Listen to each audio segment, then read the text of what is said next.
Hello guys, প্রথমবারের মতো মামাবাড়ি ক্যাফেতে সাথে আছে আমার লুঙ্গি পরা প্লে বয় বন্ধু মিরাজুল ইসলাম পলক।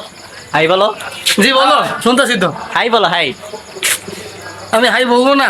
ওকে। সাথে আছে ছ্যাঁকা খাওয়া আমার বন্ধু সাফায়েত হোসেন। তার জন্য যদি পারেন একটা মেয়ে খুঁজে দিবেন, সে অনেক কষ্টে আছে। নাহলে পেট্রোল খেয়ে আত্মহত্যা করবে। নাহলে পেট্রোল খেয়ে আত্মহত্যা করবে। পেট্রোল আছে সঙ্গে। আর এই যে আমাদের বিবাহিত সিঙ্গেল দুলা ভাই, তার উদ্দেশ্যে কিছু বলা যাক। ভাই নিজে বলবেন? না না, আমি কিছু বলবো সে বিবাহিত জীবনে অসুখী। না। ও আচ্ছা, সুখী। দুঃখিত, আগেটা ভুলে যাবেন, ঠিক আছে? সে অনেক সুখী আছে। আর এই যে lover boy, crush boy, look at please. মান সম্মান খালুতি। জাতীয় উদ্দেশ্যে কিছু বলো।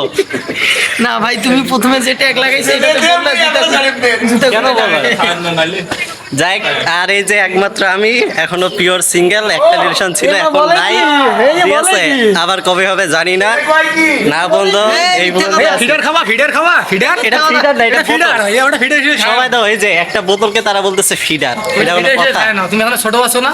আমার সাথে সবাই এমনটা করে, ছোট তো তাই। আজকে ছোট বলে ওকে, আজকের মতো এখানে। আগামী ব্লগ কবে আসবে আমি নিজেও জানি না। সেই বন্ধু সবাই ভালো থাকবে।